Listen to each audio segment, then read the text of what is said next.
3, we're going to be continuing discussion on the budget for 2024. Yeah. All right.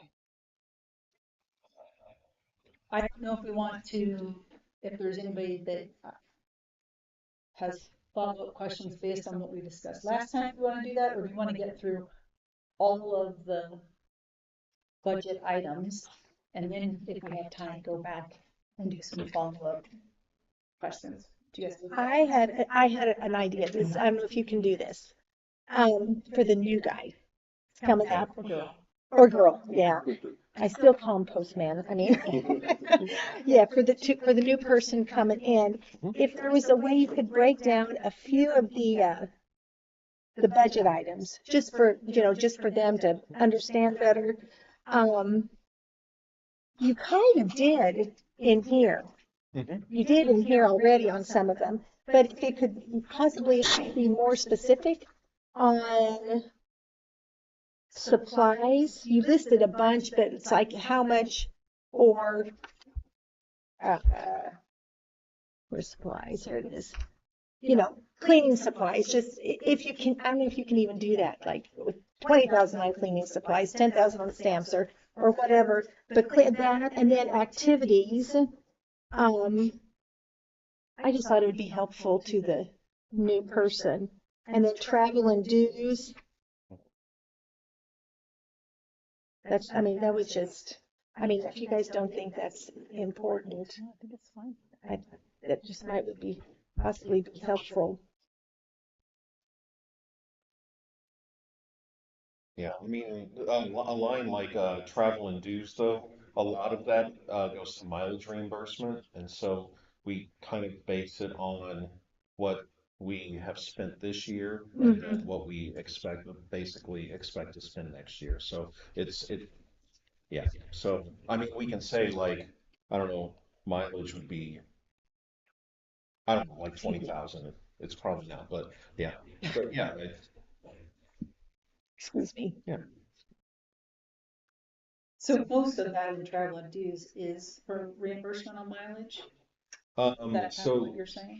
There's another thing in travel and dues.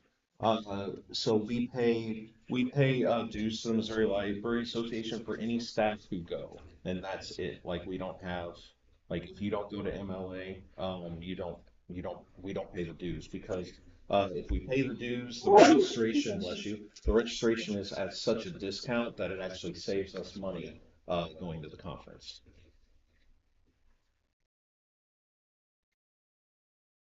So does anyone have any preference? Do you have follow-up questions from last time? Am I the only one? Becky, do you have both health insurance yet? Yes. Yeah, that was one question. Yeah. Lori, do you want to talk about that one? I can. Cool. Yeah, we just got the rates last week, I think, from our insurance agent. So Blue Cross only went up 4.9%, I think. So that was great because we had budgeted for 10%, and then our dental, vision, and life actually all stayed the same. So I just was figuring those this afternoon and crunching all the numbers. So that will save us a little bit in the benefits line there, or the benefits lines. So those numbers will be adjusted for that third reading, right? Is that what you were saying, Dan? Yes. Yeah. Okay.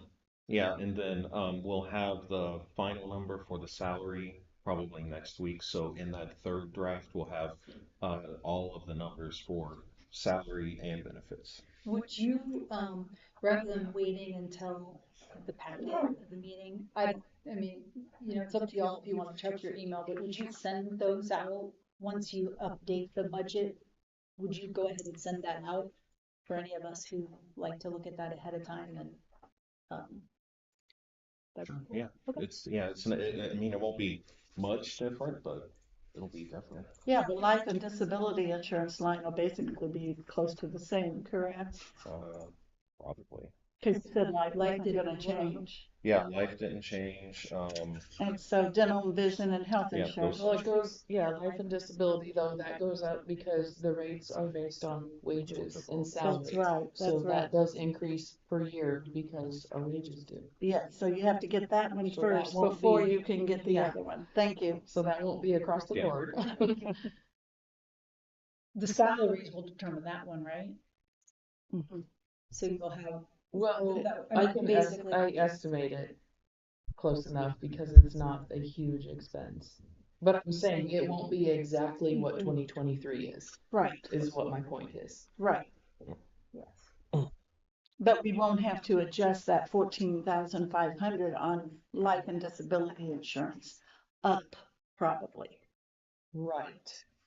And we probably, do we have enough, um, um, padding in health insurance for that 4.9?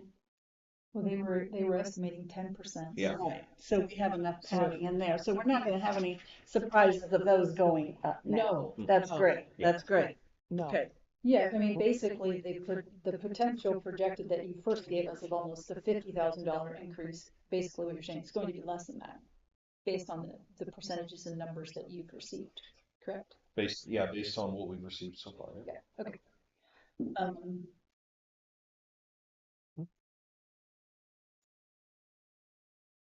um, well, nobody said if they wanted to do follow-up or move on first. Um, let's go ahead and start with moving on, so we at least get through every line item at least one time. Yeah. And before, uh, we end tonight. Yeah. So we left off at technology. Oh, I thought we finished that. No, we stopped at automation support. Okay. All Oh, right. wait, was I wrong? Did I miss it? I could have easily. Does anyone else have? I just, in my mind, I just thought that, oh, we had a We got clean through all break that? right at That's what I thought. materials. Okay. That's just what I thought. Do you have questions though about technology? that's pretty low. It is. Yeah. It is. You know, We can move on to, books. books. Move on to materials.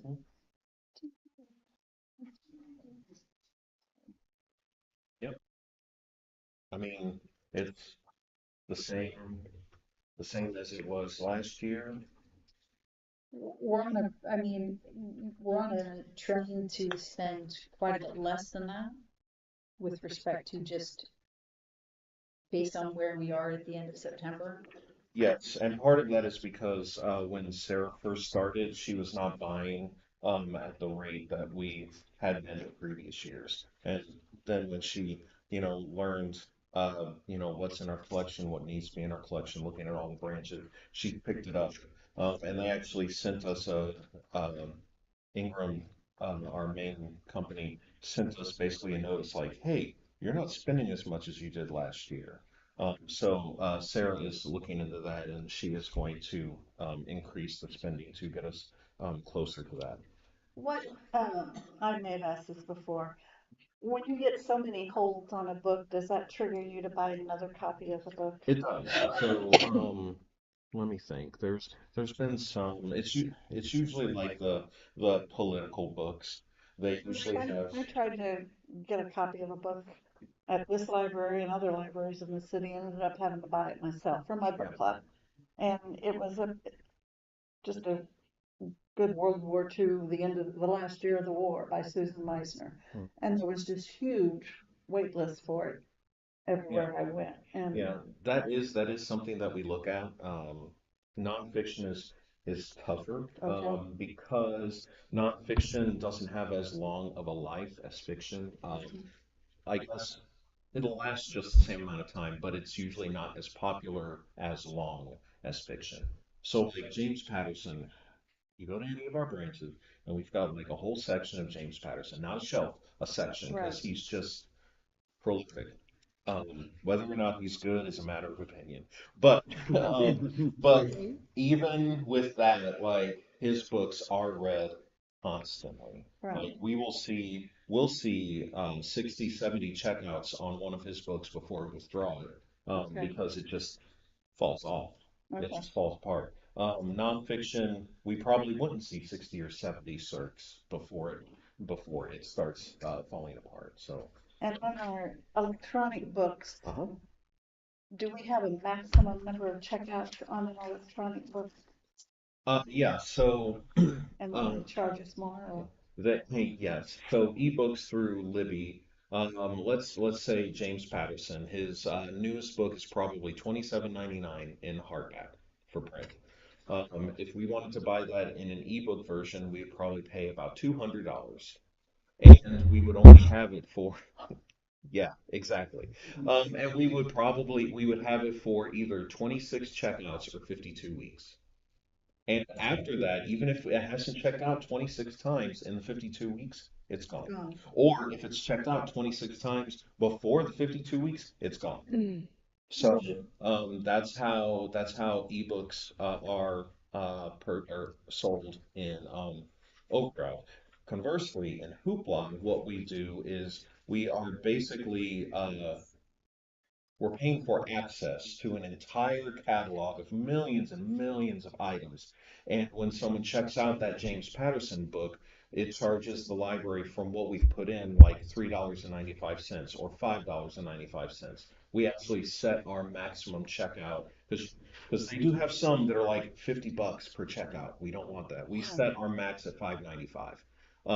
But those are simultaneous use, so all of us could read the same James Patterson book. We'd all pay the $5.95 to the library that comes out of what we've paid in, and it's just we have it in perpetuity until they remove it. So uh, it's two different models, and both of them have advantages and disadvantages. Um, our Hoopla usage is growing, and our Overdrive usage is still growing, but it's not growing as quickly as Hoopla. So, So will most of those books be Hoopla, the the the ebooks? actually, most of those right now would be in Overdrive because they are very expensive. So, Oh, But most of hoopla books are usually of older a little bit, not necessarily, not not necessarily. anymore. No. Yeah, so the majority of what goes into our ebooks and e-audiobooks is in Overdrive, and those are okay. very expensive books. And even on like on our circulation, yeah, Overdrive, like last month, Overdrive had 6,400 checkouts. Hoopla had 900 and something. So Hoopla's getting there, but it almost doubled last Yeah, year's. okay. So um, yeah, so right now Overdrive is still the majority of that line. Yeah. Have we found that there are things that people can get on Overdrive that they can't get on Hoopla? Is that why we're keeping Overdrive? Or Yes, there are. Yes, and we also have there are things that are in Overdrive that are not in Hoopla, and vice versa. Right. And Hoopla also has streaming video, comics, music, and well, Magazines. they do have magazines. Hmm. Overdrive does not. So we still purchase a lot in Overdrive because we already own a lot in Overdrive, and we are also part of a statewide consortium called MoLib to Go, Missouri Libraries to Go. And so, in addition to purchasing ebooks and e-audiobooks for our patrons, we also have access to those libraries who have purchased ebooks and e-audiobooks. So it's kind of like Missouri Evergreen, like we've all purchased things for our library, but we also share with each other. so Okay. meaning someone from a library could take one of our purchases? They could, but we don't have it completely open. So this is getting into the weeds, but it is important. So, MoLib to Go has three different levels of purchasing. There's just the open purchasing, then there's the Advantage, and then there's Advantage Plus. And so those are in deteriorating sharing. So if it's open, it's basically what MoLib to Go buys. Everyone can access it, whatever. Advantage is items that we buy that we let other people borrow. And Advantage Plus is items that we buy that only our patrons have access to. So you're saying each item that we buy, we can put it in one of those three levels. Like we're not all of our stuff isn't at the same level. All of our stuff is not at the same level, That's- but unfortunately we can't choose that with Oh. every item. So Okay. again, it gets complicated.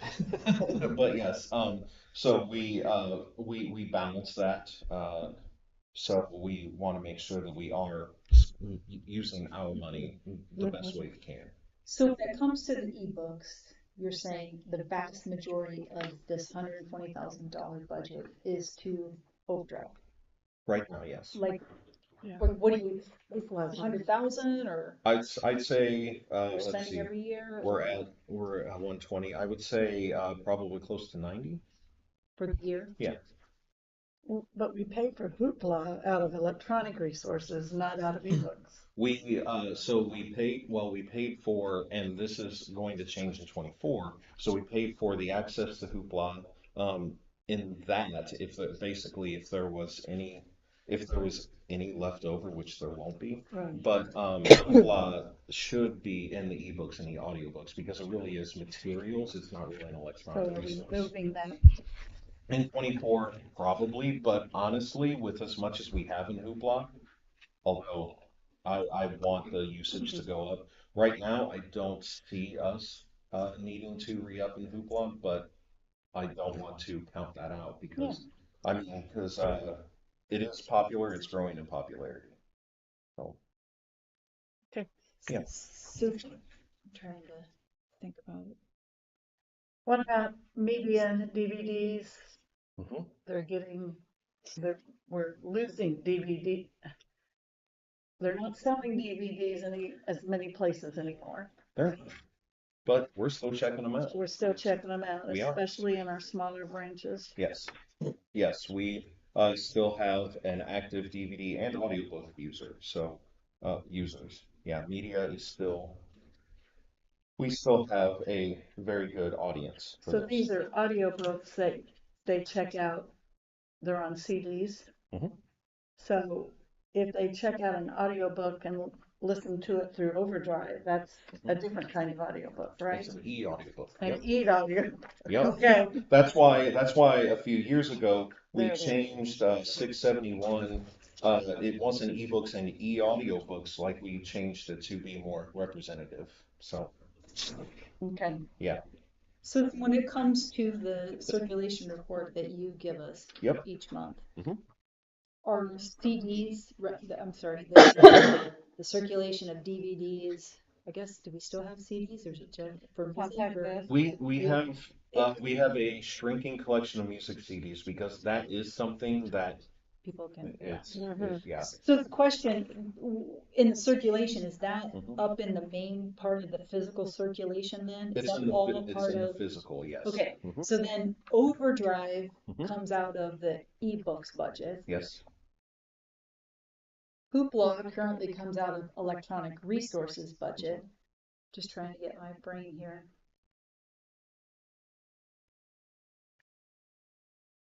Where do the adult e-resources and youth e-resources come from? Those are our subscription databases like Scholastic, Gale Legal Forms, Fold 3, Ancestry. Um, those come out of the electronic resources line, the 677. Yes. So what, I'm sorry. Go ahead. So what else comes out of the ebooks and audiobooks? I'm sorry, that may not be officially what it's called. E-audiobooks Mhm. besides Overdrive. Right now that's it. But Hoopla, like if we were to re-up, Hoopla would. So because it really is what that is. It's not. It is an electronic resource, but it's really more of. This is where I think my confusion is coming in. I'm trying to understand, why do we have some electronic resources in one place and some in another, when why would it, if Hoopla is basically the ebooks, the same type of a thing, why are we not diminishing the electronic resource budget and adding it to the ebooks? So the electronic resources for next year is based on all of the expenses that we will have by the end of this year with a little extra for a percentage increase. That's all of our subscription databases. So you're breaking it down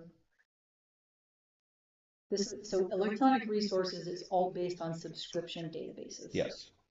And because Hoopla is a subscription database, that's why it's in there. Yes, but it really does need to be ebook and e-audiobooks, yes. And so that's why it's in here for 2024, and that's not reflected in my budget narrative. That's where maybe I'm getting confused. So I you're understand that, adding, so. so, 'Cause- so the $120,000 is for Overdrive and basically Hoopla? Yes. Mm-hmm. Okay. So I'm gonna cross off Hoopla under electronic yes. resources and add it to. Yep. The amount's staying the same as 2023, but what you're putting in here is what part of the budget it's coming out of is changing. Yes. Mm-hmm. Okay. Yeah, in our electronic resources, I mean, I've never experienced them reduce. Does anything reduce in cost? Okay, I have a question because I've never used this electronic books before, but Yeah. so you have two or three sources where you get a specific book. Mhm. Who chooses which source is selected? Does the customer choose? I want it out of this source, or I want it out of this source, or how, does the computer tell them take it out of this source because that's the cheaper source, or who selects when that same book is in two or three different sources? Who selects? The Where that patron. book could- The patron. So if we have again James Patterson, if we have Along Came a Spider in Overdrive and we have it in Hoopla, it's up to them. It's up to the customer. Yeah, if they wanna check it out in Hoopla, that's great. If they want to check it out in Overdrive, that's great. If it's a more popular item, chances are they may go with Hoopla because Hoopla is unlimited simultaneous use. So that means if you've got Along Came a Spider checked out, I can still check out Along Came a Spider in Hoopla. With Overdrive, if you have it checked out, I have to wait till you return it. Basically like a physical book. Like a physical book, yes.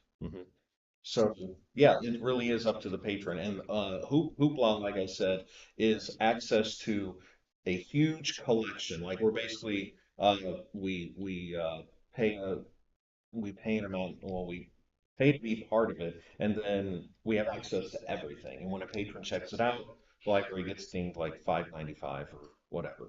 Overdrive is a collection that we build or that Missouri Libraries to Go builds. So those items may be more limited than Hoopla. We won't have everything in Overdrive, but again, that we build that collection in tandem with our physical collection, following the criteria that we use for physical. So, but Sarah and I actually, go ahead. Are we wanting to convert our people from one to another? So would it save us money to say, we'd rather you use this particular system instead of that particular system?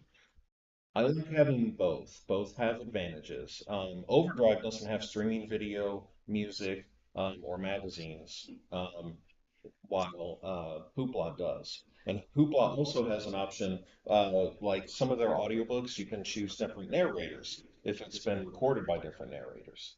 So that's an advantage. But I think that a lot of our people are used to Overdrive and Libby. That's their native app. Um, I think I think Is Libby this and is the Overdrive thing. one and the same? yes. Yeah, and it was confusing because they used to have two apps, but no, Libby is Overdrive. So if you see anything for Libby, it's Overdrive.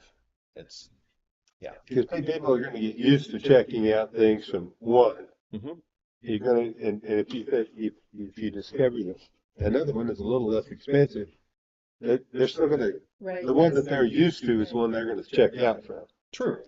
So Yeah. I guess I'm kind of along the same lines as Roger. Like, are we building our collection on Overdrive with books and items that people could get on Hoopla for a whole lot less than what we're paying to have it on Overdrive? There may be some overlap, yeah. But And the reason, yeah. that overlap probably exists from before we had Hoopla, so we had a collection. So then is it possible to remove, just like we do in our physical collection, is it possible to remove things from our Overdrive collection?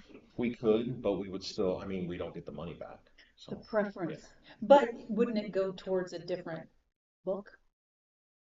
No, like if we buy a long game spider on overdrive for $180, and oh, we have that in Hoopla, we decide to remove it, we don't get the $180 back. It's theirs. So I understand that part, but so we would have, I mean, yeah, I wouldn't consider, I wouldn't think that we would, if we still have checkouts available on it, but mhm. you said to us that with Overdrive, for example, uh, we can either get 26 checkouts or we have it for a year. So Yeah. I guess the question is, okay, once those run out, Mhm. we're not renewing them if we can get them on Hoopla. Usually not. No. Oh, if it's on Hoopla, Yeah. I would say most definitely not. Okay. So Okay, yeah, good, yeah, good. yeah. It's Okay, it's not.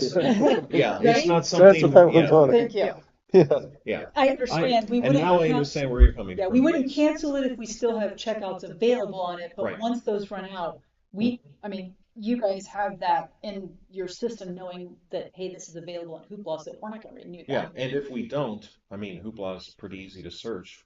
We'll look for it, and And if we have access to it, yeah. then we And won't. we also get notifications from Overdrive, like when we have 5 checkouts left or like 5 weeks left, and they're like, "Hey, you might consider re-upping." And so we can use that opportunity to think, okay, well, we're almost at the end of the year, and we only have 5 checkouts left. We might consider buying this again, or let's look in Hoopla and see if it's there. Yeah. I would say that Overdrive though is the preferred. Right now, yeah, Right now. and Because it came first. yes, Yeah, for the because it most, I came mean, first, If and it the was the only thing caregiver we went had. on their phone, yes, you can have Hoopla on your phone, but that Overdrive, that Libby app, Yeah, the adults I know that read electronically, they're tied to Overdrive. I would say the overwhelming majority of people who access ebooks access it on Libby. Another one of the advantages on Libby, which is Overdrive, it has a dyslexic font, which is great. Um, Hoopla does not have that yet. Dyslexic readable font. But Hoopla is usually used for e-audiobooks, video, music, and magazines. So right now there's not a lot of overlap, but I'm hoping that there will be. So, but I mean, usage is there. We're doubling what we had last year, so it's promising. Okay, I got, since you brought the subject up, and I happen to know some people who are dyslexic, Hmm. how do, what do they do to make it Absolutely. dyslexic I compatible? love it. So yeah, in the which one do I want to go on? In the Libby app, there is a setting where you can choose your font. They updated a little bit. Settings, and then accessibility features, and then it has, maybe not on this one. Wait, oh no, it is in here. I know it is, but there are quite a bit of accessibility features. Like there's basically a colorblind version, reduced motion. But I haven't used Libby in a while, but it is there. It's not for every. I don't think it's for every ebook, but it's for most of them. So it is So possible did to they search. change the shape of the letters? So yeah, what it does is it changes the boldness of the font at the beginning of the word, and it fades a little lighter at the end, and it also adds the letters sometimes look kind of like water droplets, like it adds weight to some of the curves and some of the ends, because there's different types of dyslexia, but to distinguish letters, you have an H and a B. And so what it would do is it would say it would have the B would have a thicker line on the bottom, and so then it doesn't look as thin as the H, so you can tell that is a B. And making it bold at the beginning of the word and lighter at the end of the word, there are individuals who struggle with like moving through words and reading them in sequence. And so if the beginning of the word is bold, it kind of feigns motion, and so it helps them read through. Um, it's really cool. And up until I don't know 4 or 5 years ago, I didn't really think about that because I am not dyslexic, but having looked into it, like it's pretty great. So yes, Hoopla does not have that, but Libby does. So yeah, Libby/Overdrive. Libby/Overdrive. Okay, Yes, so ebooks and e-audiobooks are yes, just electronic books in different forms. yes, So regular audiobooks yes. come out of, Media, the 673.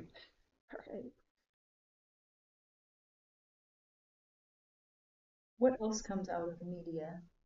DVDs, physical DVDs, and on occasion, well, no, yeah, on occasion, um, no, box books come out of books too. No. Box books come out of books? Yes. Yeah.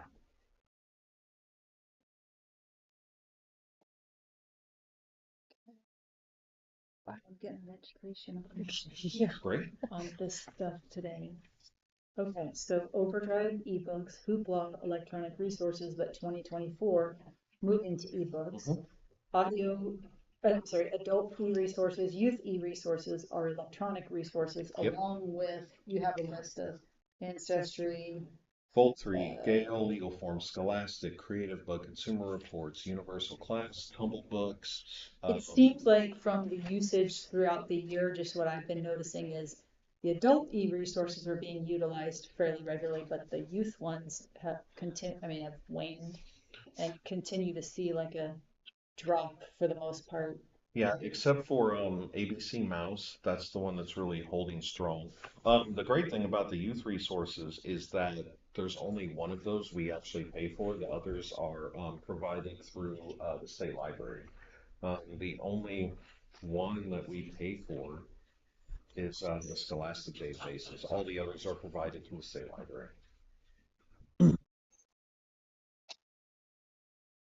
All the other children's ones, is that Yes. what you're saying? Mhm.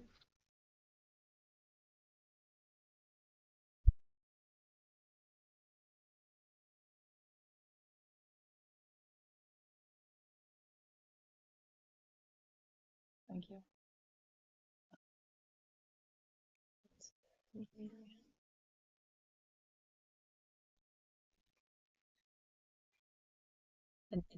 And media is audiobooks and DVDs, electronic resources, the subscription databases. Um, okay, so talk about the periodicals, because the last couple of years, we haven't really, it's not a lot of money, but we haven't come close to spending all the money that, in 2022, we spent $9,700. In 2021, we spent $8,200. 2023, we're even less than that so far, unless we have big purchases coming up before the end of the year. I'm trying to understand what is it that we're holding on to with this.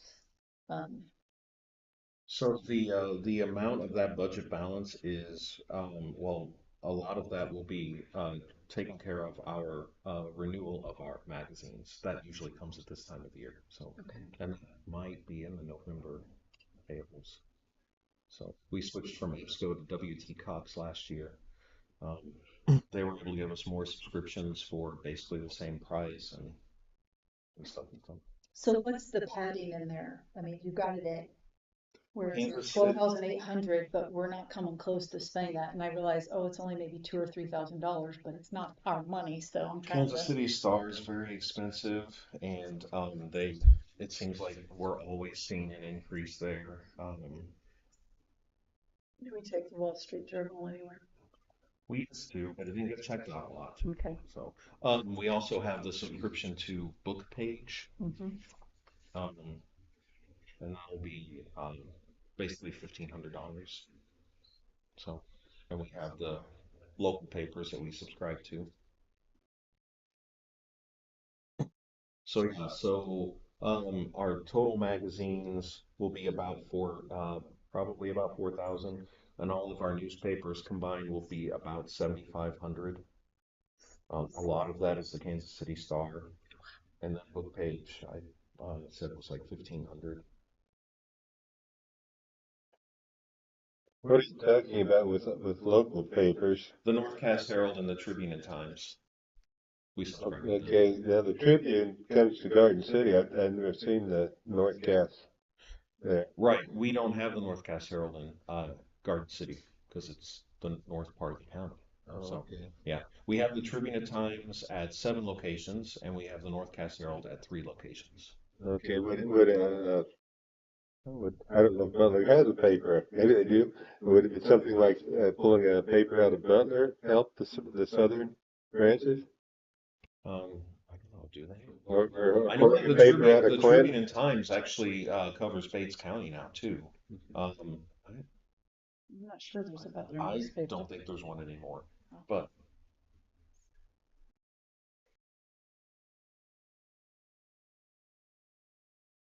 So then, is it just because we've added papers and magazines that the price remains high? I'm still trying to understand, because I'm looking at the last few years of how much the budget has ended and saying, okay, we haven't even reached $10,000.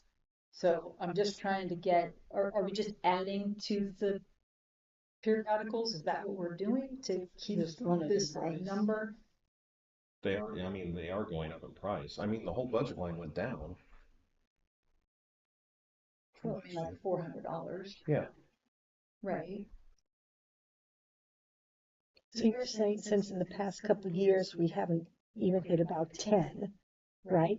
Right. So you're just wondering, what are, like, are we getting more magazines or more newspapers or That what? we need to keep it at Okay. the almost $13,000. That's what I'm trying to understand.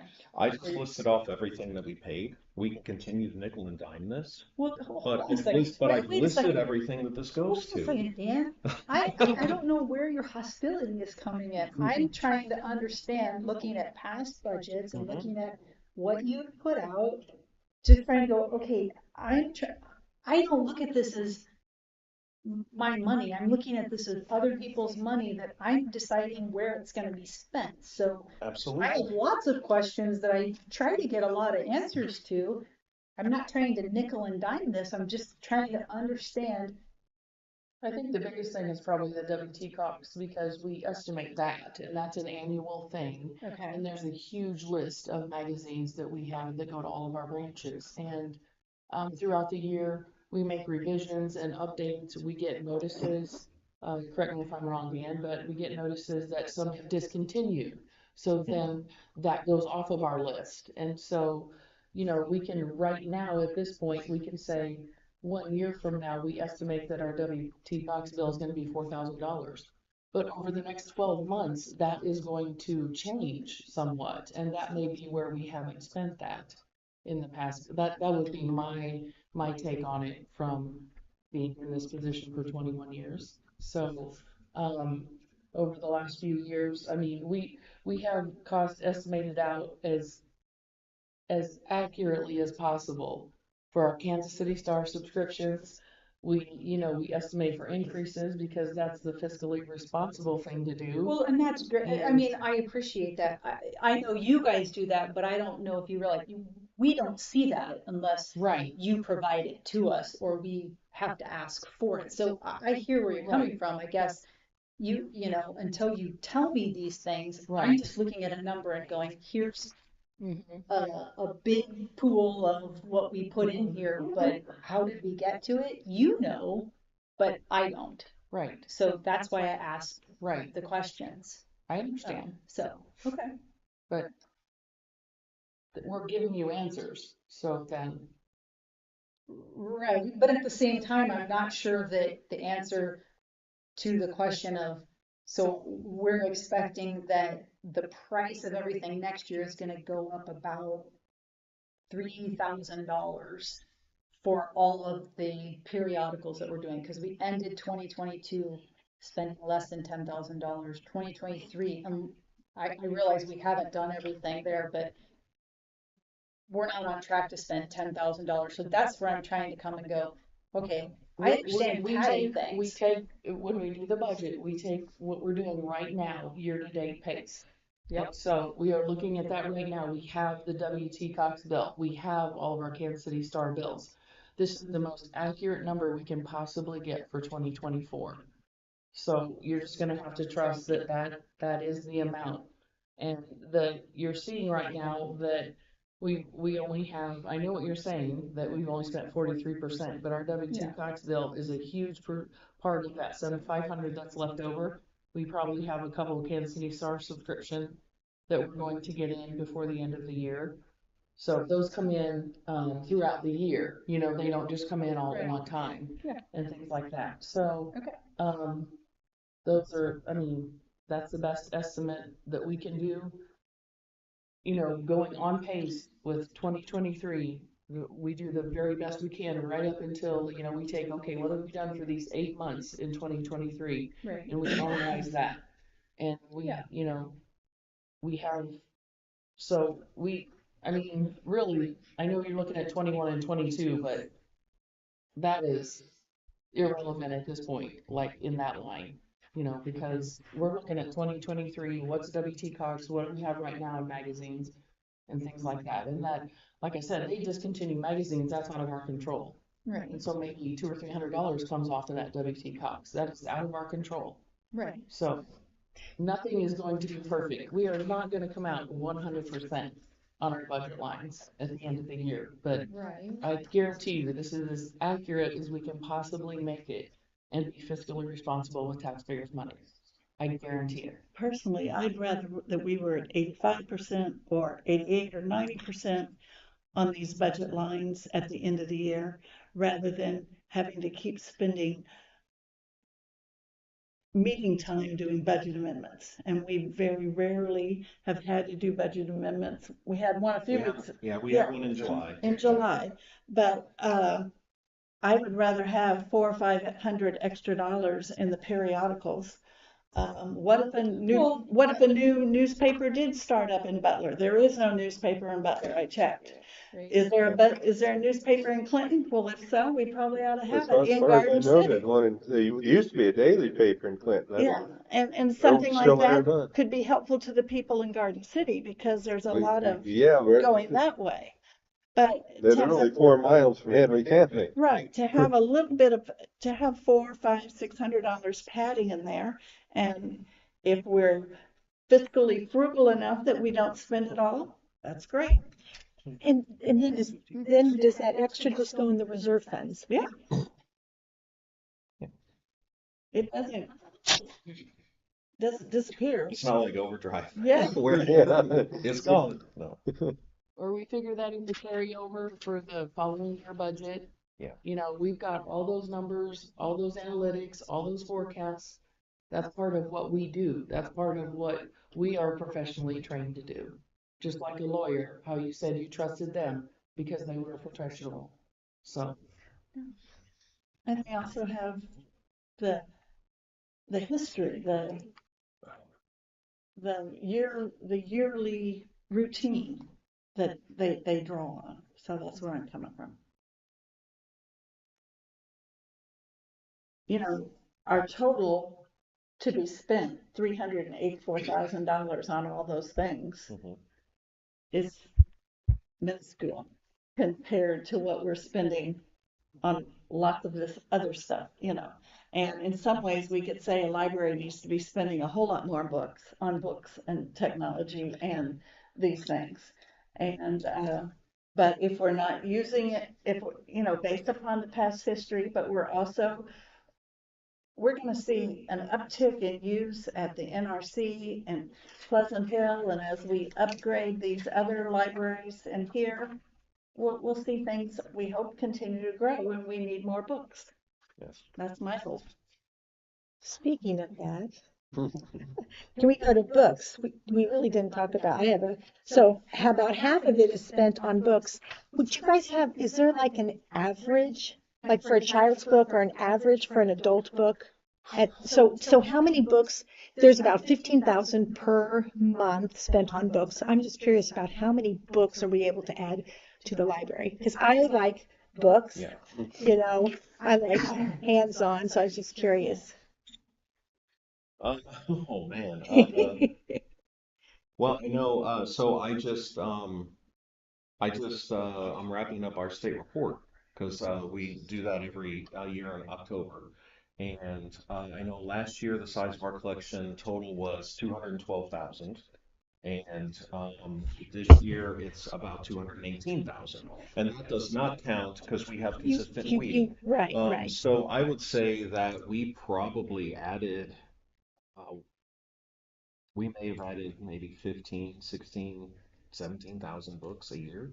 But I mean, they're book, and the average price of books varies, but for an adult book, you're pretty much looking at $25 a book. Mhm. For a kid's book, oh man, for board books are ridiculously They're, yeah, Sixteen expensive. ninety they're five. so expensive. Even for You go to Walmart, libraries, they're much and cheaper at and they Walmart. have You and need to they go to have Walmart, they're cheaper there. well, and board books also have a shorter life because I mean they're with they're with the babies and the Mhm. toddlers, so we end up buying those more often. But kids books, I would say they have a range probably between $25 and $30. Um, and another obstacle we have is space. Like in 2022, our book budget was much larger, but as you and I talked about, we got halfway through the year, and I'm like, we can spend all this money, but we're going to be stacking books on the floor because we just didn't have Right. space. So, um, So we are acquiring a lot of books for mhm, 180. yeah, Yeah. yeah, we are. Uh-huh. Which, I mean, that's our bread and butter. Hmm. Well, the number of books that Yeah. we have, like at Pleasant Hill, now that we have a larger place to put them, we'll have more books. Oh yeah, before we moved into the new location, we went through a condition weed because we had a lot of books that were falling apart because well we didn't have money for a while. But we got rid of those. We replaced a lot of them and we increased their collection probably by 1 or 2 thousand items, and we still have space.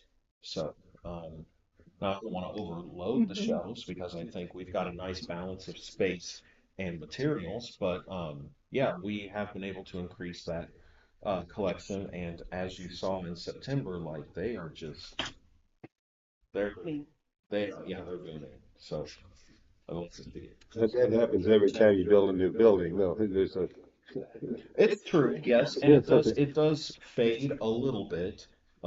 As you can see, like Archie, I mean, they we moved into that location in 2021, and we're still about 50% over what we were in 2019, which was our biggest year. But compared to last year, we did come down a little bit because that's just the nature of things. Now, I don't think it's going to get below, what we were way before that, but yeah, that's the nature of things. You build something new and Well, Archie was just so tiny and so crowded and so everything before, no you one know, wanted to go there. it just was not a comfortable, No, it wasn't. Yeah, just wasn't a comfortable place to go into before. So, It's like a big closet. yeah. yeah. Uh-huh. And That's very that's why I accurate. keep talking about Drexel. Drexel deserves something better than what they got. Yeah, yeah.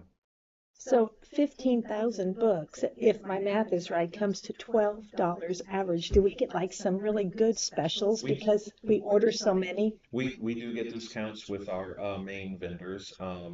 And I could be wrong on the 15,000, Even but 10,000, it's $18. yeah, which yeah, that sounds right. Because some of the books we get on really deep discounts, but other books like Vox books, like those are at least $50 each, but they're super popular. Um, but yeah, I don't think your math is wrong.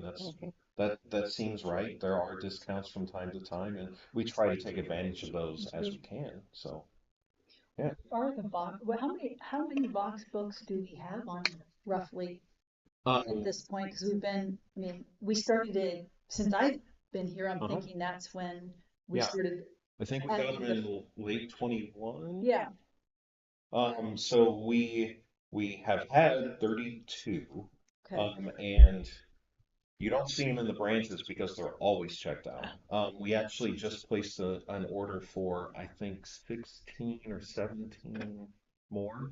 Um, so we're gonna get more.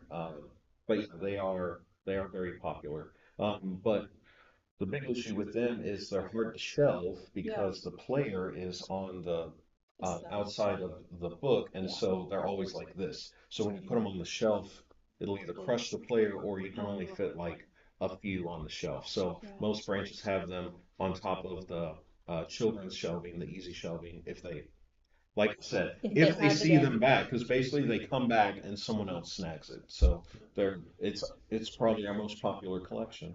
How much are we putting into those? I don't remember what you called them, like the little kits that you have at Pleasant Hill. The steam kits. Those, the like the with the bags with Yeah. yeah. So the ones we have right now were all grant provided. We purchased those and we got reimbursed for the cost of the grant.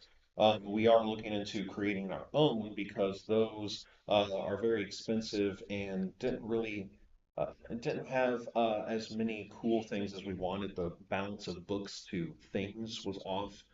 So we are looking into creating our own. But those, the cheapest one that we had that we purchased was $90, but most of them were around 120, $150. Where are those coming out of the budget? Well, right now they haven't come out of anywhere. But I mean, obviously for They 2024, we're looking to add, right? they will most likely they'll go into books because that's more of like our physical. That's like our physical items. And basically, if it's not a DVD or an audiobook, it can go in there. So.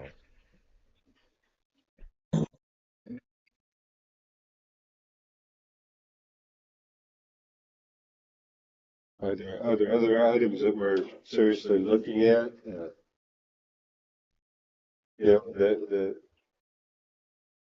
We've seen that like Clint has baking pans That's true. for things. Somebody said something about fishing rods or something. Yeah, the Missouri Department of Conservation has a library rod and reel loaner program, and they partner with libraries all over the state. Um, Basically, you call them up and say, "Hey, I want to be part of this program," and they will send out their conservation agents, and they will do like a couple of programs to teach, kids and families like how to, use a fishing pole, and then the library has when I was a teen, we had 12 fishing poles, and people could check those out. And the only thing that we had to pay for was the tackle box to keep the tackle in. So, and those were really popular. Yeah, I would like to look into that. What other things did you have in your mind as far as Yeah, different things to check out? I yeah, guess. so we already have museum passes. We have board games. Something that some libraries are starting to offer are some like beginner microscope kits. Oh So it yeah. comes with a microscope and it comes with sample slides. It also comes with blank slides and like the solution. And then of course it comes with like some libraries are pairing it with like how to use a microscope, just really basic. Others are, it may be a book that's like explore the world beneath you. So it's like they have the item and then they have the book so they can interact with it. They can explore their world however they want to. So that could be kind of like one of those kits that you have at Pleasant Hill. Then Yeah, you'd have the microscope and you'd have. yeah. And there's a lot of them that come with their own carrying case now. So talk about ease of keeping everything together. Um, I mean, some, I'd be all for something like that. That's very educational. yeah, Nothing else. Get some pond water and see what's in that's it. true. Yeah, and I'd like to look into. I contacted the Kansas City Astronomers Guild Association um, about the possibility of telescopes and having them do a series of programs on how to use a telescope, and then us having that available for families to check out over a weekend. And I know there's some places where it's hard to see the stars, but I think for a majority of this county, Mhm. I mean, I think it's some prime real estate out here. Well, yeah, that would be something to help the southern branches more than the northern branches because the light pollution in the northern branches. Yeah, but there's most libraries are they're not doing like the traditional telescope you think of with the tripod and like the big scope.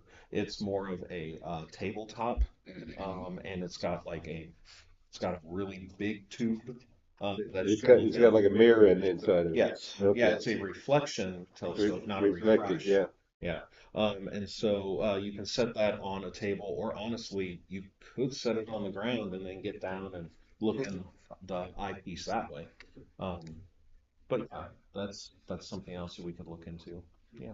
Did I remember seeing in the activities report from the branches that Garden City had donated to them pickleball? Yes, yes, that's another thing we've added. So we actually, and since then, yeah, we had another pair of pickleball sets. So now we have four pickleball sets that were donated to us, and we have cataloged them. Garden City just opened one pickleball court, and they're finishing up the other one. And Are they all held in Garden City at The, this yeah, the point? Whitford Foundation built it. But I mean, are the pickleball sets I being held in know, Garden City I right know now? at least two of them are. We're in the process of cataloging the two new ones. But yeah, the city was like, hey, you know what would be really great is if people could check out pickleball so they could learn how to play from the library. And we're like, yeah, we'll look into that. And then like the next day, we ended up with two pickleball sets donated to us. So some Who did you say did the Uh, pickleball? Whitford, Whitford? the Whitfords in Garden City, Yeah. they had a son that Their son was murdered in Warrensburg. Oh. He was an owner of a facility in Warrensburg, and he was very well liked in Warrensburg and in Garden City. And they started a foundation in his name as a memorial, and they have spent thousands of dollars in the Garden City area in his name. Oh, that's Yes, awesome. and they're the ones that built the pickleball court. The funds did. Yeah. I mean, there's a set of pickleball courts being built in Peculiar by the Peculiar Charitable Foundation. Where's that? They're going to be building it somewhere close to the Peculiar Elementary School. It's going to be happening in the next few months. Is it at the where the Y thing happens there as you're going out of town? Because I No, noticed that. Okay, no, not at there. the At the elementary school. Okay. Yeah, Because they're doing something there, and I was like, they're um, but we don't have a letter in Peculiar, and we can't put pickleball stuff in the kiosk. But no, I don't can think you we figure that can. one out? no, Hmm, but that'd be tight. foundations in Cass County are doing lots of things. Yeah. Hmm. Cool. So Okay. we're Wow. finishing a second pickleball court in Garden City, you said? That's what I understand. It's so popular. That's cool. I've played a couple of times. It's easier on my back. It's Not so much on my ankles. no, it's not Or the easy on the knees. ankle. Or the knees. Yeah. But yeah, okay. Let's see. Anything else with respect to materials that we have questions about tonight? Okay, let's move on to the capital expenses. All right.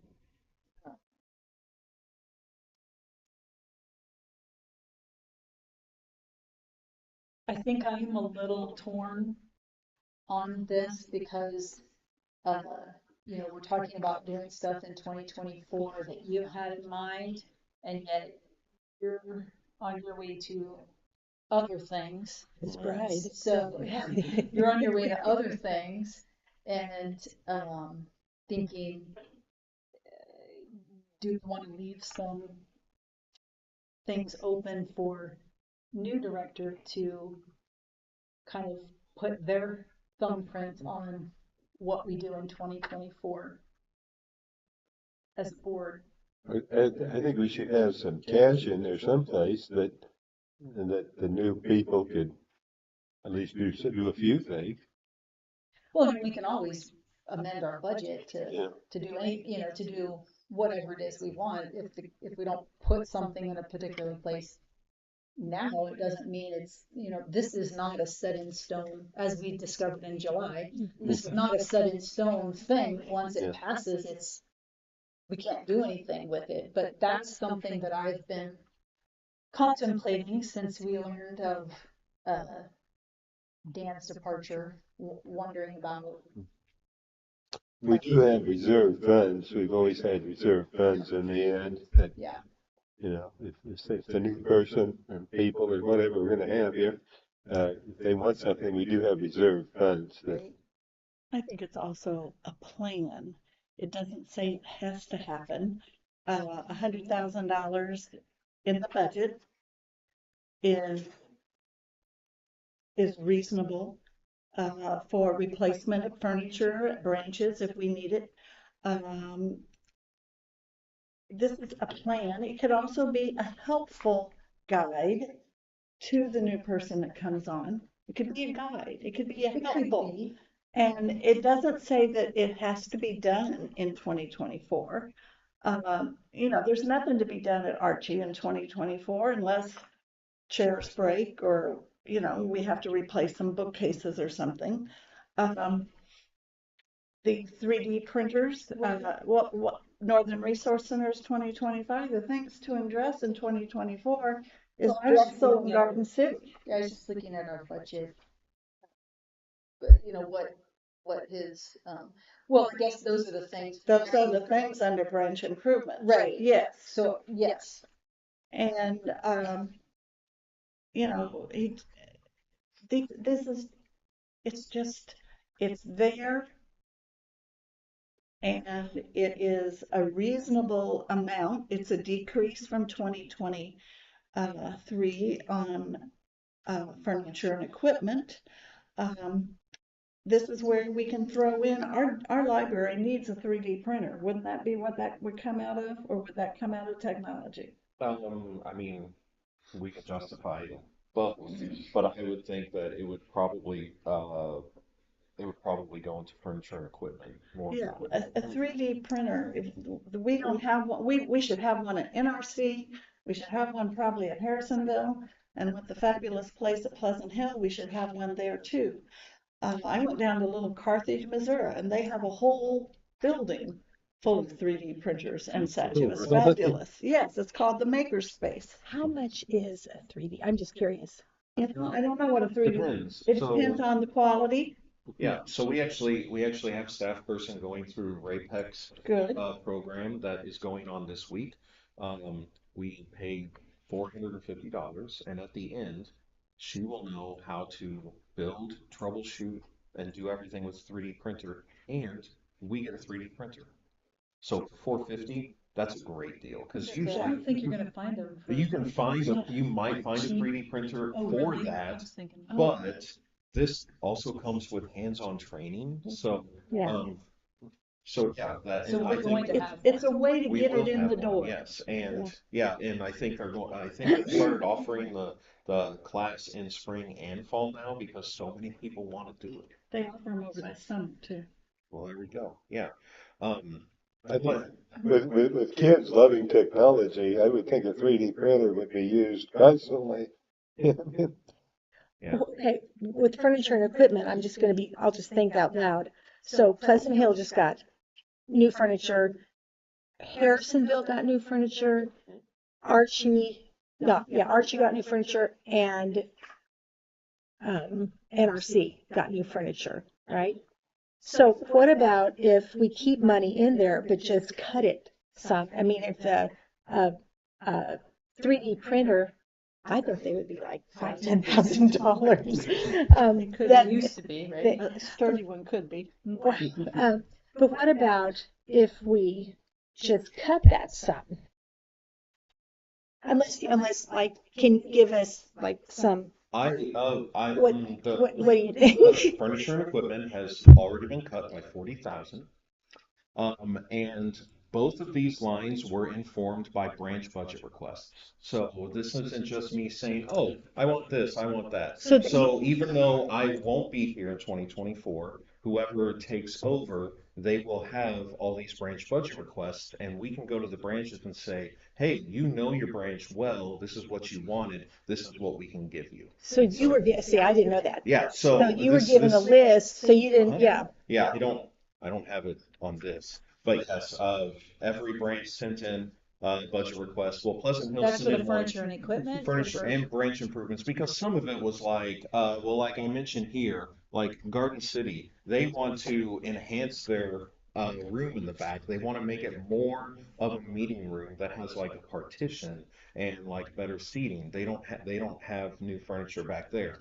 And so that's something that we can look into. And Drexel, we there's they want new furniture, paint, carpet, They want to improve the outside space. Like a lot of this came from the branches. And so even if I'm not here, this is something that the branches can say, you know what? Dan left us, but you know what? At least the library is looking out for us. This is what I wanted that I think my community needs, and we can do it. Yeah, And so, I didn't yeah. know that you had got a list. That's great. Oh, yeah. That's great. Yeah, I was trying to see how I could fit everything in because I mean, it would be great to have the same amount every year, but I knew that we wouldn't need quite as much Hmm. because this was a big year at quite a few Hmm. branches. So Yeah. was last year. So, Yeah. Now, I don't know where this falls, but with Drexel, hmm let me just look here.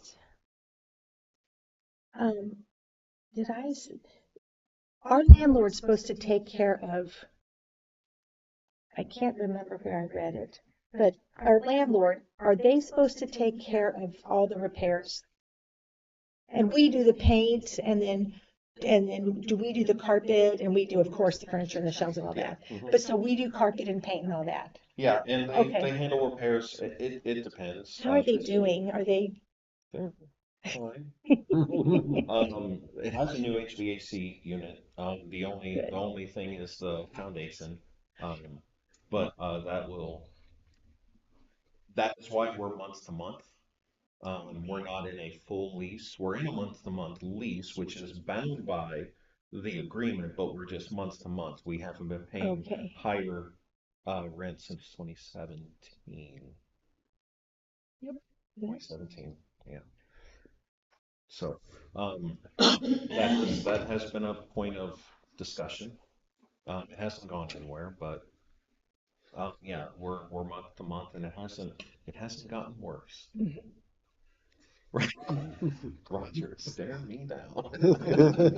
It hasn't gotten worse. And make a comment, and it may not be received very well, but as we are marketing ourselves for a new director, the director, one of the first things they will probably say is, I'd like to see the budget. And if we are saying, oh, we can only have, if we are cutting things back all the time, and yes, you can see what our reserve amount is, we need to be able to let that new director have funds to get programs, to get things, to continue things. And if the new person comes in and they have to push and pull to put a new sign on the building at Drexel, or Drexel needs an automatic door, did they get it? They need it. They don't have any. No. Yeah, like they need Yeah. it, and stuff like that. This is this is a reasonable, I hope that you see that this is a reasonable budget, and it can also be used as a marketing tool to, one of the first things they're gonna say is, I wanna see the budget. And if they see a budget that we just continually are whittling away at it, they're gonna say, why do I wanna go there? We haven't whittled though. We haven't whittled, I don't feel. And the reason I was asking about furniture and equipment is because 100 is such a nice round figure. And so, sometimes you like in your home, you might, oh, well, let's do 10,000 here, 3,000, and I just wondered where it was. And you said that you got requests, so I Yep. like that. Yeah, I got requests from every branch, Yeah. including Pleasant Hill. They wanted one thing they didn't have. What's So that? $30, a little stool on wheels. And guess what? No problem. No problem. Yeah. But yeah, I've got a very long list here. But basically, like all of the branch requests, and including $20,000 in new shelving. That wasn't on anyone's specific request, but we have some shelving that's pretty old. And we do have some frames, but we actually need the shelves. And unfortunately, shelving is Very very expensive. expensive. It's Yeah. metal. But then another thing that we have been looking through and we got a quote for was finding a way to use the genealogy branch's space more effectively, because they've got a great collection. But people aren't in there all the time, and you can spend time in there, but it could be a lot more welcoming, and something we are looking at is having mobile or well movable shelves. So we will still have the collection, but we don't have to have all the collection accessible all the time. And so you may have seen them at like university libraries. They have like these big like pilot wheels, and so we can move the shelves and access the collection. But otherwise, we can devote a greater space in that branch to genealogy instruction. We could actually have our genealogy events in the genealogy branch. We could have another microfilm reader. We could have more things that people can do their actual research with. And of course, we'll have the books because a lot of those still aren't available online. But we could use that very limited space in a better way with mobile shelves, and those are expensive too. So, yeah, so in addition to that and what the branches have requested, it really came out, I mean, it came out to just under like 100,000, but You don't have to put 98.5. yeah, Yeah, 99. 99,784. So So, then, yes, I mean, I'm assuming the library kiosk, obviously that is a separate thing. But the other things you're saying on here, things that the branch managers have requested, apart yes, from the library kiosk and new shelving. yes, yeah, Okay. yeah, I would like to remind people that we went 30 years in starvation wages. We have a lot of things that we just couldn't do. And it's kind of nice now to say, hey, I'd like to buy microscopes. And by golly, we got the money to buy microscopes. I really like to point out that, we fell behind our competitors, we fell behind everybody for so long that having a little extra money in the till and having somebody come up with new ideas, different ideas, and things like that we can now say, by golly, yeah, we have the money for this, that, or the other thing, because we went so many years with cutting and cutting and cutting because we just didn't have money for absolutely anything. And we were just starvation wages, we were starvation programs for so many years. And so I'd really want you to appreciate the fact that we do have some money now and think about some of the new ideas. Think, whatever ideas our managers and everybody come up with, really give them serious consideration because we now have the money to do it. And we didn't for so long around here that, that we really need to appreciate people who have good ideas. And anyway, that's my rant for today.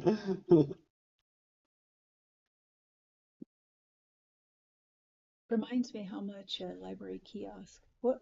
By the way, what's this? It's almost ready. so it was being, I thought it was going to be by the end of October, but they broke the news to me November 28th. Oh my lord. So it's okay. They actually needed to update the software in there, uh, bringing out I guess extra heavy duty mounting things, which I'm very happy for. But unfortunately, I will not get to see it 7,000. open. But yeah, it ends up being it's like 65 for the actual kiosk, and then it'll be about 4,000 for the software maintenance upkeep that. So. And I know that that is in the budget narrative, and I do think that, especially since we're only getting our first kiosk so late in the year, this is something that we will definitely, that the library will definitely track in usage, Yeah. because there's no sense in throwing another $70,000 at one if it's not going to be successful. Right. So I think we should at least give it, a good 6 months or maybe even another year before we pull the trigger on it. But with that, like, happens to be right about the same amount of the shelves in genealogy.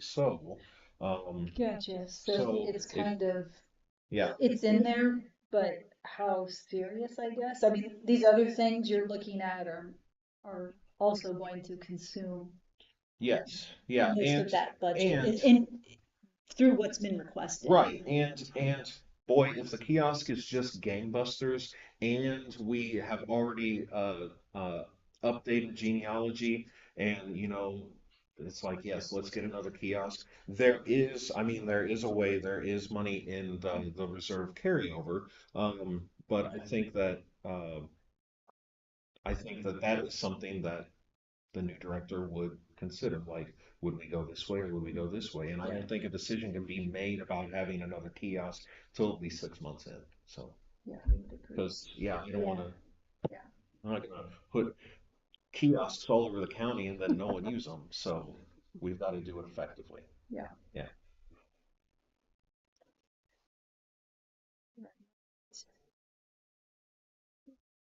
So who's looking at the, because we don't have the list of who, we don't know what the branches have asked for. So Hmm. who's talking about the um, kitchen a la carte? There are a couple of branches who wanted to have cooking classes, but not because we had Rhonda Casper from the University of Missouri Extension. She would come in the summer and she would do like these microwave classes with kids. Great. And it They're was really really neat, awesome. actually. They I've are, been yeah. on some of And boy, talk about someone who can pinch a penny, like. But them. anyway, there's a couple of branches who wanted to have more cooking classes, and they wanted to have like supplies for it. And it just so happened that when I was at Scenic, we were looking into purchasing what's called a kitchen a la carte, and it is a cart that has the hot the Burner? Hot plate Hot burger. burners, but it's not yeah, it's no fire, but it's you can cook on it. It folds out. It's It like your has flat stove, but it's just, yeah, it has, and it plugs into a regular outlet. You don't need Mm. extra wiring or anything. And it also comes with 10 sets of pots, pans, like two skillets and two pots and utensils. And so it's like everything you need to have a cooking class. And it would satisfy, and it's mobile, it's on wheels, and it can be transported easily. And that's actually what Scenic does. Um, You mean from branch to branch? from branch to branch. And so like if a couple of branches wanted this, or we could bring in like chefs, like we could have people that can teach people how to cook, without, you know, having to rely on a microwave or a microwave oven or toaster oven. or Like this going to would, Cricket's house. or going cricket's I used to go to Cricket yes. Trunky's house. So this would be a way for us to really offer something that I think that our patrons, that some patrons may look for. I know that those cooking classes for the kids were super popular. This would definitely be more for like teens and above. We're not gonna use this for kids. But this is also something that now that we have full meeting rooms in 3 branches, we can more easily provide this type of event, this type of class Are those for the the public. branches that we're looking at potentially Yeah, doing those at those? yeah. Are those the ones that were? Pleasant Hill asked about it because, well, Rhonda works there now. Yeah. But they usually had a really big turnout for her in Pleasant Hill, and so they asked about it. And Harrisonville and NRC have kind of, depending on who you talk to, they've kind of wanted that option. So, and those were the branches that were the most successful with it. But I mean, even well, Archie has a room now too. We could bring this down to Archie, and we could have a cooking class with 16, 6 adults. We could even do it in Garden City. Their meeting room isn't ideal right now, but we could still do it. And who knows if Drexel has a porch, maybe we could do an outdoor Yeah, that's what I was gonna situation. say. We could do So it outdoors. yeah, it has a lot of possibilities. It used to be like $30,000 and now they're like 14. And if the library were to invest in something like that, and this would of course fall to the next director, I mean they would have to make sure that it's worthwhile. So like, oh, $14,000, we'll just keep it and Right. when we need it. No, I envision that it would rotate. We would have at least one class a month. I mean, probably more, and Yeah. people can Yeah. learn how to do all kinds of things. So yeah, Have you ever it could be seen, part of our Adulting 101 series. have you seen the griddles, those big griddles? Oh, you can cook on those Yeah, too, and griddle cooking is fun. yeah. I And they're think on wheels. yeah, and I think this has a griddle attachment too. So it's not just the burners, but it's like a fold up griddle and you plug it in So and basically, all you don't have is an oven. exactly. Yeah. Yeah, So and just no they actually baking do have a classes. version that has a small oven, but the problem comes with ovens is that you need additional equipment. Yeah. You may need Yeah. hoods, and Electrical. Yeah. you need higher Higher electrical, and we're Yeah. we're not going to have anything more than the standard 110. So yeah, but it does exist. They actually had kids cooking classes before they had a microwave at Garden City. And they did things like kids snacks that you could, take peanut butter and whatever out of the refrigerator and help the kids show the kids to make, their own snacks things. And that was before they had a microwave, so and the kids really enjoyed that making their own snacks and stuff. Yeah. I had a question. Going back to Garden City. Garden City. The so I know what you're talking about with respect to their room, Hmm. and I know you kind of, I think somewhere you mentioned how it's kind of an issue because that's where the bathrooms are. Yeah. Is the idea in y'all's mind that we would just buy some kind of special curtain partition type things to make that it wouldn't be an actual private place, obviously, because Right.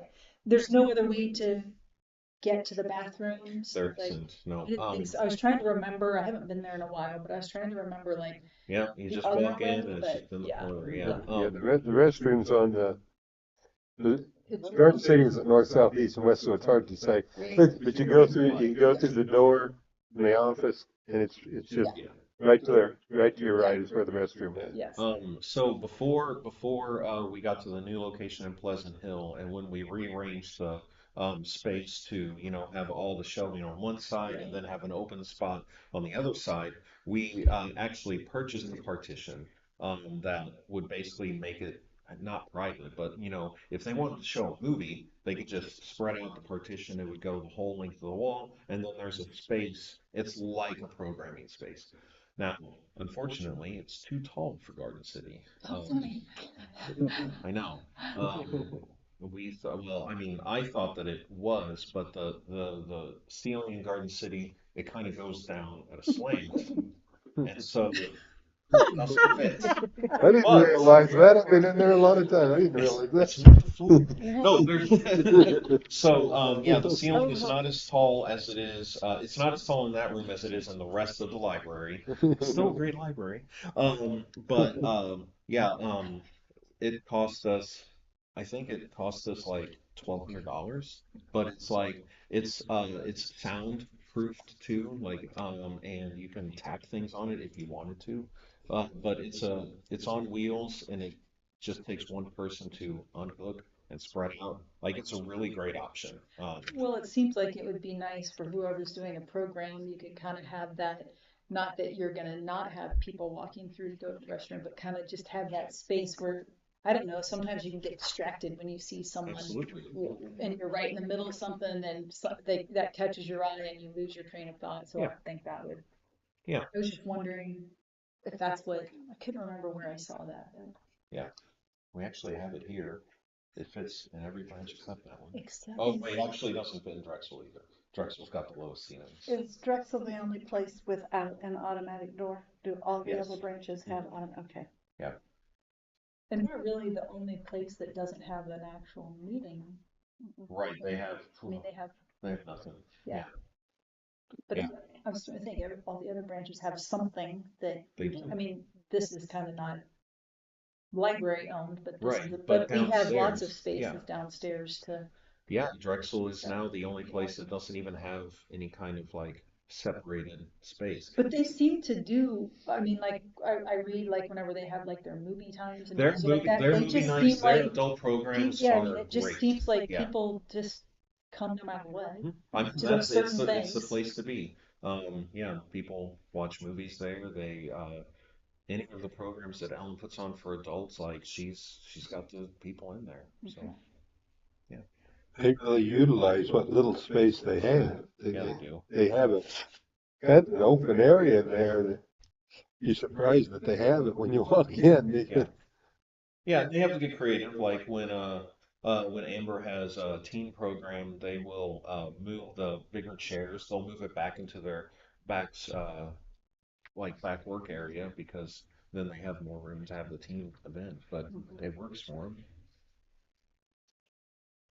The automatic door, would Mhm. Drexel split it with us, the owner?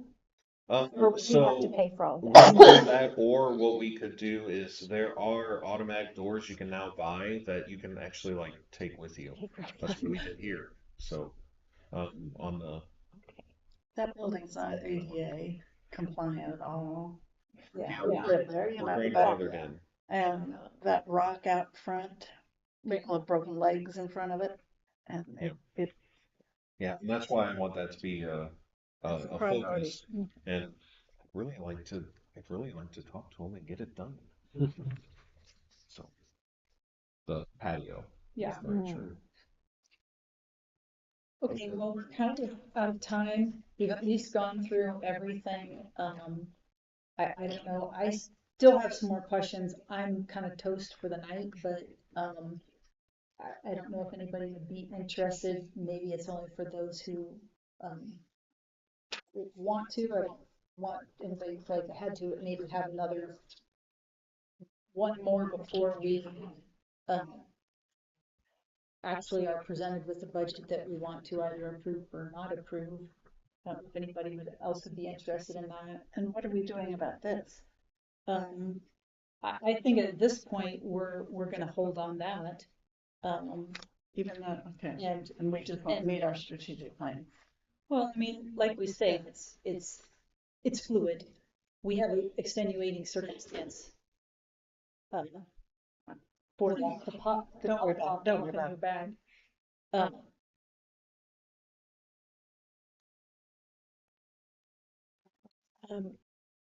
Another meeting. I don't know if anybody else is interested or not. Um, in Another work session for the Yeah. budget. before we have a meeting where the bylaws say we've got to approve a budget. Mhm. Um, When would you be thinking? probably a couple weeks from now. What is like the 8th? Is that? 'Cause- What do we have to do yet? well, that's what I mean. We're at our cutoff in my mind, but I still have some other like some follow-up questions to some things, and I can go ahead and send those in an email. Um, I just don't know if I'm completely settled on this personally, and I don't want to show up at the meeting in November and go, sorry, I'm not okay with it. I want to try to talk through it as much as I can ahead of time so that when we come together in November, We don't have to we're not, discuss it then? yeah, it's not Okay. a high discussion point once again. That's all. So that's where I was trying to be open, real, saying there are still some questions that I have on some of the things um, before I were to want to vote on it. That's me personally. Maybe you don't. So Well, I don't have a lot of questions on it, but could you handle what questions? Does anybody else have a lot of questions, or could you handle your questions by just going in and talking to Dan? sure, I just don't know. I don't know if uh, I can certainly try to do that. Or email so we could all see them? Would you want to do that? Sure. Or Yeah, I can do that. or you could go and talk to them and then email, so you guys don't have to be typing your conversation. So is it mainly in operations that you're concerned? Yeah, well, yeah, because I mean, we just went through that other stuff tonight, so I don't know about anybody else, but I kind of have to process things. And then I come back with questions and thoughts in my mind, and so that's kind of where I'm coming back to And so, I can do an email if I find that, hey, look, I just want to be honest before this meeting, if, or these are, or I could just say, these are things that I have a struggle with, saying this is what we want to spend, then I can let everybody know, and maybe we can hash it out just that way, because obviously spending lots of time in meetings is not. And I'll be gone on the 8th, so I couldn't then. Were your personnel questions answered pretty well since Yeah, we've I think gotten, there was, there is one more question. I mean, we're waiting on the salaries for them to compute all of Right, it. And right. that just, it can't be done in September and October. You have to do it closest to the budget time. Right, yeah. No, I mean, I got that. I do have another question on that, that we didn't talk about. I remembered after I was reviewing everything that I wanted to ask about. So, I will put together an email and we'll go from there and, and see if, and just plan to, try to work it through that way. Okay. So, okay. We will conclude the work session. I did want to just make the announcement that for any, I don't know if you guys saw the email or not, but anybody, on the board, I know that, at a policy, we're gonna create a committee to kind of go through that hiring process for a new director. We're gonna meet, next Wednesday at 4:30, or if anybody on the board wants to come. It is not a requirement to come. Becky has definitely said she wants to be a part of it. I've said that, Jessica has. We can all be a part of it. It is not, but I knew that you guys may not have seen the email that Pat had sent out. So I wanted to just make sure you knew that was taking place, next week, if you wanted to come. But we're gonna start that process next week at 4:30. Okay.